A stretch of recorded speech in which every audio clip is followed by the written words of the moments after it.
നമസ്കാരം. ഇന്നത്തെ പ്രധാന വാർത്തകളും പ്രധാനപ്പെട്ട തലക്കെട്ടുകളും എന്തൊക്കെയെന്ന് പരിശോധിക്കാം. ഇന്നത്തെ പത്രങ്ങളിലൂടെ ആദ്യം തന്നെ മലയാള മനോരമയാണ്. മനോരമയിലേക്ക് നോക്കുമ്പോൾ ആദ്യം തന്നെ കാണാൻ സാധിക്കുന്നത് ഒരു വലിയ ചിത്രമാണ്. അണ്ടർ-19 വനിതാ 2020 ലോകകപ്പിൽ ജേതാക്കളായ ഇന്ത്യൻ ടീം ട്രോഫിയുമായി ആഹ്ലാദ പ്രകടനം നടത്തുന്ന ചിത്രമാണ് നൽകിയിരിക്കുന്നത്. തൊട്ടരികിലായി ബജറ്റ് ഡൽഹിക്കുള്ള സമ്മാനമെന്ന് BJP എന്ന തലക്കെട്ടോടുകൂടി ബജറ്റുമായി ബന്ധപ്പെട്ടൊരു വാർത്ത നൽകിയിരിക്കുന്നതായി കാണാം. തിരഞ്ഞെടുപ്പ് കമ്മീഷന്റെ മാർഗനിർദ്ദേശങ്ങൾ ലംഘിച്ച് പരസ്യം എന്നൊരു ഹൈലൈറ്റും ഈ വാർത്തയ്ക്കൊപ്പം നൽകിയിട്ടുണ്ട്. തൊട്ടുതാഴെയായി ഏറ്റവും മികച്ച മധ്യവർഗ സൗഹൃദ ബജറ്റ് എന്ന് പ്രധാനമന്ത്രി നരേന്ദ്രമോദിയുടെ ഒരു പ്രതികരണവും ഇതോടൊപ്പം നൽകിയിട്ടുണ്ട്. ഇനി മറ്റൊരു പ്രധാന വാർത്തയെ നൽകിയിരിക്കുന്നത് കുമാരി സംഭവം എന്ന തലക്കെട്ട് നൽകിക്കൊണ്ട് അണ്ടർ-19 വനിതാ 2020 ലോകകപ്പുമായി ബന്ധപ്പെട്ടൊരു വാർത്തയാണ്. അണ്ടർ-19 വനിതാ 2020 ലോകകപ്പ് തുടർച്ചയായി രണ്ടാം തവണയും ഇന്ത്യക്ക് എന്നൊരു ഹൈലൈറ്റും ഈ വാർത്തയ്ക്കൊപ്പം തന്നെ നൽകിയിട്ടുണ്ട്. അതിനുള്ളിലായി ഒരു സബ് സ്റ്റോറി നൽകിയിട്ടുണ്ട്. കേരളത്തിന്റെ കപ്പ് ഓഫ് ജോയ് എന്ന തലക്കെട്ടാണ് ആ വാർത്തയ്ക്ക് നൽകിയിരിക്കുന്നത്. അടുത്ത പത്രം മാതൃഭൂമിയാണ്. മാതൃഭൂമിയിലെ പ്രധാനപ്പെട്ട വാർത്തകൾ നോക്കാം. തിരുവനന്തപുരം ഹെൽത്ത് ക്ലബ് ഓർഗനൈസേഷന്റെ ആഭിമുഖ്യത്തിൽ ഞായറാഴ്ച നടന്ന ബോഡി ബിൽഡിംഗ് മത്സരത്തിലെ കിഡ്സ് ഷോയിൽ നിന്നൊരു ദൃശ്യം മാതൃഭൂമിയിൽ ആദ്യം തന്നെ നൽകിയിട്ടുണ്ട്. ഒരു കൈ നോക്കണോ എന്നൊരു തലക്കെട്ടാണ് ഇതിന് നൽകിയിരിക്കുന്നത്. ഇനി മറ്റ് പ്രധാന വാർത്തകൾ നോക്കുകയാണെങ്കിൽ ചില ബജറ്റാനന്തര നീക്കങ്ങൾ കത്തും കുത്തും എന്ന തലക്കെട്ട് നൽകിക്കൊണ്ട് കേന്ദ്ര ബജറ്റുമായി ബന്ധപ്പെട്ടൊരു വാർത്ത നൽകിയിട്ടുണ്ട്. കത്തയച്ച് പ്രതിഷേധിക്കാൻ കേരളം എന്ന തലക്കെട്ടോടെ ഒരു സബ് സ്റ്റോറി ഇതിനൊപ്പം നൽകിയിട്ടുണ്ട്.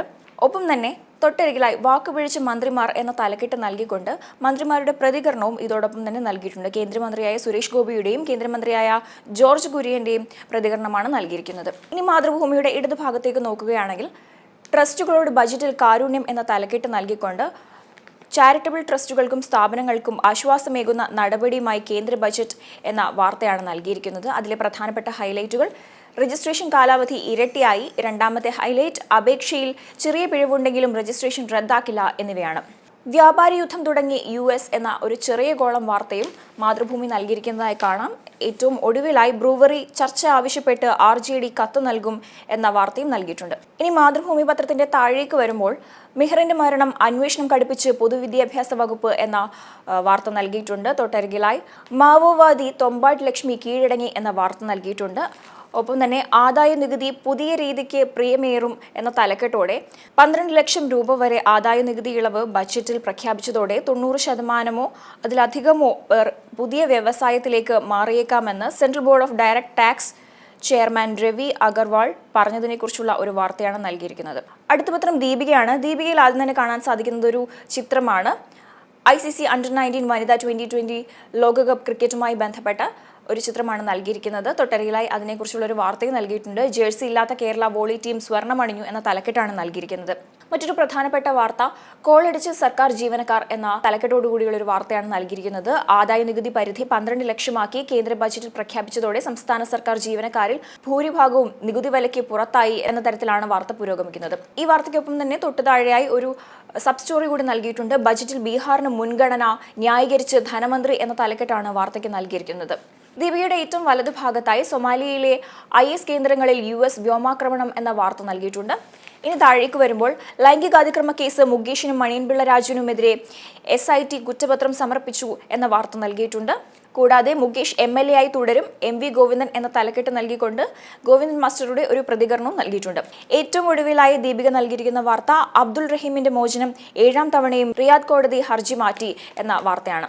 അടുത്ത പത്രം മാധ്യമമാണ്. മറ്റെല്ലാ പത്രങ്ങളിലെയും പോലെ തന്നെ മാധ്യമവും ആദ്യം തന്നെ അണ്ടർ-19 വനിതാ ലോകകപ്പുമായി ബന്ധപ്പെട്ട ഒരു ചിത്രവും അതിനെക്കുറിച്ചുള്ള വാർത്തയുമാണ് നൽകിയിരിക്കുന്നത്. മാധ്യമത്തിന്റെ ഇടതുഭാഗത്തേക്ക് നോക്കുമ്പോൾ സംസ്ഥാനത്ത് ചൂട് കൂടുന്നു എന്ന വാർത്തയും പീഡന പരാതി മുകേഷിനും മണിയൻപിള്ള രാജുവിനും കുറ്റപത്രം എന്ന വാർത്തയും NVS 02 ഭ്രമണപഥം ഉയർത്താനായില്ല എന്നിങ്ങനെയുള്ള വാർത്തകൾ നൽകിയിരിക്കുന്നതായി കാണാം.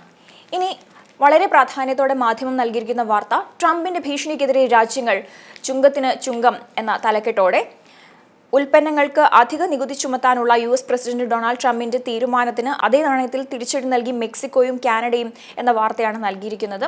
അതിലെ പ്രധാനപ്പെട്ട ഹൈലൈറ്റുകൾ: US ഉൽപ്പന്നങ്ങൾക്ക് 25% നികുതി ചുമത്തുമെന്ന് കാനഡയും മെക്സിക്കോയും. രണ്ടാമത്തെ ഹൈലൈറ്റ്: ലോക വ്യാപാര സംഘടനയെ സമീപിക്കുമെന്ന് ചൈന. മൂന്നാമത്തെ ഹൈലൈറ്റ്: ആഗോള സമ്പദ് വ്യവസ്ഥയെ ദോഷകരമായി ബാധിക്കുമെന്ന് ബ്രിട്ടൻ. ഇനി താഴേക്ക് വരുമ്പോൾ വഖഫ് JPC റിപ്പോർട്ട് ഇന്ന് സഭയിൽ വെക്കാനിരുന്നത് അവസാന നിമിഷം മാറ്റി. വിയോജിപ്പിലും കത്രിക എന്ന തലക്കെട്ടോടെ വഖഫ് സ്വത്തുക്കൾക്കുമേൽ പിടിമുറുക്കാൻ കേന്ദ്ര സർക്കാർ കൊണ്ടുവന്ന വഖഫ് ബില്ലിലെ വിവാദ നിർദ്ദേശങ്ങൾക്ക് മേലൊപ്പ് ചാർത്തിയ സംയുക്ത പാർലമെന്ററി സമിതി റിപ്പോർട്ട് ഇന്ന് പാർലമെന്റിൽ വെക്കാനിരുന്നത് അവസാന നിമിഷം മാറ്റി എന്ന തരത്തിലാണ് ആ വാർത്ത പുരോഗമിക്കുന്നത്. ഏറ്റവും ഒടുവിലായി ആദിവാസി വകുപ്പ് ഉന്നത കുലജാതർ കൈകാര്യം ചെയ്യണമെന്ന് മന്ത്രി സുരേഷ് ഗോപി പറഞ്ഞതിനെ കുറിച്ചുള്ള വാർത്തയും നൽകിയിട്ടുണ്ട്. അടുത്ത പത്രം കേരള കൗമുദിയാണ്. കേരള കൗമുദിയിൽ ആദ്യം തന്നെ നൽകിയിരിക്കുന്നത് അണ്ടർ-19 വനിതാ ക്രിക്കറ്റ് ലോകകപ്പുമായി ബന്ധപ്പെട്ടൊരു ചിത്രമാണ്. തൊട്ടരികിലായി ദേശീയ ഗെയിംസ് വനിതാ വോളിബോളിൽ സ്വർണം, പുരുഷ ടീമിന് വെള്ളി, കോടതിയുടെ സ്മാഷിൽ കേരളത്തിന് മിന്നും ജയം എന്ന തലക്കെട്ടോടെയാണ് ഈ ചിത്രവുമായി ബന്ധപ്പെട്ട വാർത്ത നൽകിയിരിക്കുന്നത്. ഇനി മറ്റ് പ്രധാനപ്പെട്ട വാർത്തകൾ കൂടി ഒന്ന് പരിശോധിക്കാം. നടിയുടെ പീഡന പരാതിയിൽ കുറ്റപത്രം, മുകേഷിനെതിരെ തെളിവ് ശക്തം എന്ന വാർത്ത കൗമുദി നൽകിയിട്ടുണ്ട്. തൊട്ടരികിലായി കൗമുദിയുടെ ഒരു സ്പെഷ്യൽ സ്റ്റോറിയാണ് നൽകിയിരിക്കുന്നത്. ക്രീമി ലെയർ 12 ലക്ഷം ആയേക്കും എന്ന തലക്കെട്ടാണ് സ്പെഷ്യൽ സ്റ്റോറിക്ക് നൽകിയിരിക്കുന്നത്. വരുമാന പരിധി ഉയർത്തിയിട്ട് 7 വർഷം എന്ന തലക്കെട്ടോടെ ഒരു സബ് സ്റ്റോറിയും ഇതോടൊപ്പം നൽകിയിട്ടുണ്ട്. പിന്നാക്ക ക്ഷേമത്തിന് ഉന്നത കുലജാതൻ, വിവാദമായി തലയൂരി സുരേഷ് ഗോപി എന്ന തലക്കെട്ട് നൽകിക്കൊണ്ട് കഴിഞ്ഞ ദിവസം സുരേഷ് ഗോപി നടത്തിയ വിവാദ പ്രസ്താവനയെക്കുറിച്ചുള്ള വാർത്ത കേരള കൗമുദിയിൽ നൽകിയിട്ടുണ്ട്. താഴേക്ക് വരുമ്പോൾ നവീൻ ബാബുവിന്റെ മരണകാരണം ദിവ്യയെ പാടെ തള്ളി കണ്ണൂർ CPM എന്ന തലക്കെട്ടോടെ ADM നവീൻ ബാബുവിന്റെ മരണവുമായി ബന്ധപ്പെട്ടൊരു വാർത്ത നൽകിയിട്ടുണ്ട്. ഏറ്റവും ഒടുവിലായി NVS 02 ഉപഗ്രഹം സാങ്കേതിക തകരാറിൽ എന്ന വാർത്തയും കൗമുദിയിൽ നൽകിയിരിക്കുന്നതായി കാണാം. അടുത്ത പത്രം ജന്മഭൂമിയാണ്.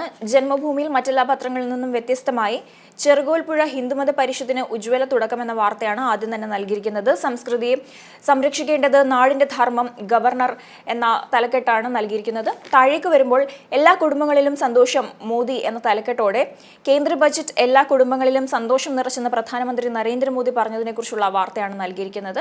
തൊട്ടരികിലായി താഴ്ന്നു പറന്നാലും മിസൈലിൽ വീഴ്ത്തും എന്ന തലക്കെട്ടോടെ very short range air defence സിസ്റ്റത്തിന്റെ പരീക്ഷണത്തെക്കുറിച്ചുള്ള ഒരു വാർത്ത നൽകിയിട്ടുണ്ട്. ഒപ്പം തന്നെ അതിനെക്കുറിച്ചുള്ളൊരു ചിത്രവും ഈ വാർത്തയ്ക്കൊപ്പം തന്നെ നൽകിയിരിക്കുന്നതായി കാണാം. കൂടാതെ അണ്ടർ-19 2020 ക്രിക്കറ്റ് ലോകകപ്പുമായി ബന്ധപ്പെട്ടൊരു ചിത്രവും അത് സംബന്ധിച്ചൊരു വാർത്തയും ജന്മഭൂമിയിൽ നൽകിയിട്ടുണ്ട്. ഡൽഹി തെരഞ്ഞെടുപ്പ് പരസ്യ പ്രചാരണം ഇന്ന് അവസാനിക്കും എന്ന വാർത്തയും നൽകിയിരിക്കുന്നതായി കാണാം. താഴേക്ക് വരുമ്പോൾ പീഡനക്കേസ് മുകേഷിന് കുരുക്കായി കുറ്റപത്രം എന്ന വാർത്തയും വനിതാ വോളി സ്വർണം കേരളത്തിന് എന്ന തലക്കെട്ടോടെ ദേശീയ ഗെയിംസിൽ വനിതകളുടെ വോളിബോളിൽ കേരളത്തിന് സ്വർണം ലഭിച്ചതിനെ കുറിച്ചുള്ള ഒരു വാർത്ത ഒരു ചെറിയ കോളത്തിലായി നൽകിയിട്ടുണ്ട്. തൊട്ടരികിലായി നവീൻ ബാബുവിന്റെ മരണത്തിന് കാരണം ദിവ്യ എന്ന് സംബന്ധിച്ച് CPM എന്ന തലക്കെട്ടോടെ നവീൻ ബാബുവിന്റെ മരണവുമായി ബന്ധപ്പെട്ട ഒരു വാർത്തയും നൽകിയിരിക്കുന്നതായി കാണാം. ഏറ്റവും അവസാനത്തെ പത്രം ദേശാഭിമാനിയാണ്. ദേശാഭിമാനിയിൽ മറ്റ് ഭൂരിഭാഗം പത്രങ്ങളിലെയും പോലെ തന്നെ അണ്ടർ-19 വനിതാ 2020 ലോകകപ്പുമായി ബന്ധപ്പെട്ട വാർത്തയും അതുമായി ബന്ധപ്പെട്ട ചിത്രവുമാണ് നൽകിയിരിക്കുന്നത്. ഇന്ത്യയുടെ കൗമാരച്ചിരി എന്ന തലക്കെട്ടാണ് ഈ വാർത്തയ്ക്ക് നൽകിയിരിക്കുന്നത്. ഏറ്റവും പ്രധാനപ്പെട്ട വാർത്തയായി ദേശാഭിമാനി നൽകിയിരിക്കുന്നത് കേരളത്തെ കുത്തി കേന്ദ്രമന്ത്രിമാർ എന്ന തലക്കെട്ടോടെ മോദി സർക്കാരിന്റെ കേരള വിരുദ്ധ ബജറ്റിന് പിന്നാലെ സ്വന്തം നാടിനെ അവഹേളിച്ച് BJP കേന്ദ്രമന്ത്രിമാർ എന്ന തരത്തിലാണ് ആ വാർത്ത പുരോഗമിക്കുന്നത്. അവഹേളനവുമായി ജോർജ് കുര്യനും സുരേഷ് ഗോപിയും പരാമർശത്തിൽ പ്രതിഷേധം ശക്തം എന്ന 2 ഹൈലൈറ്റുകളും ഈ വാർത്തയ്ക്കൊപ്പം തന്നെ നൽകിയിട്ടുണ്ട്. ആദിവാസി ക്ഷേമ മന്ത്രി ഉന്നത കുലജാതനാകണം സുരേഷ് ഗോപി എന്ന തലക്കെട്ടോടെ സുരേഷ് ഗോപിയുടെ പ്രസ്താവനയുമായി ബന്ധപ്പെട്ട വാർത്ത നൽകിയിട്ടുണ്ട്. തൊട്ടു താഴെ സൊമാലിയയിൽ അമേരിക്കൻ വ്യോമാക്രമണം എന്ന വാർത്തയും ദേശാഭിമാനി നൽകിയിരിക്കുന്നതായി കാണാം. ഇനി താഴേക്ക് വരുമ്പോൾ നികുതി യുദ്ധത്തിന് തുടക്കമിട്ട് ട്രംപ് എന്ന വാർത്ത നൽകിയിട്ടുണ്ട്. വായനക്കാരെ വിഡ്ഢികളാക്കിയ പരസ്യം, മാധ്യമ ധാർമ്മികതയുടെ ലംഘനം എന്ന തലക്കെട്ടോടെ വാർത്തയെന്ന് തെറ്റിദ്ധരിപ്പിക്കുന്ന പരസ്യം നൽകി ജനങ്ങളെ ആശങ്കയിലാക്കിയ പത്രങ്ങൾക്ക് പ്രസ് കൗൺസിൽ ഓഫ് ഇന്ത്യയുടെ കാരണം കാണിക്കൽ നോട്ടീസ് എന്ന വാർത്തയാണ് ദേശാഭിമാനി നൽകിയിരിക്കുന്നത്. ഏറ്റവും ഒടുവിലായി 2 വയസ്സുകാരിയുടെ കൊലപാതകം, സാമ്പത്തിക തട്ടിപ്പ് കേസിൽ അമ്മ അറസ്റ്റിൽ എന്ന തലക്കെട്ടോടെ ബാലരാമപുരത്ത് നടന്ന ക്രൂര കൊലപാതകത്തെക്കുറിച്ചുള്ള വാർത്തയും ദേശാഭിമാനി നൽകിയിട്ടുണ്ട്. ഇത്രയുമൊക്കെയാണ് ഇന്നത്തെ പ്രധാനപ്പെട്ട വാർത്തകളും തലക്കെട്ടുകളും. അടുത്ത ദിവസം വീണ്ടും പ്രധാന വാർത്തകളുമായി കാണാം. അതുവരെ നന്ദി, നമസ്കാരം.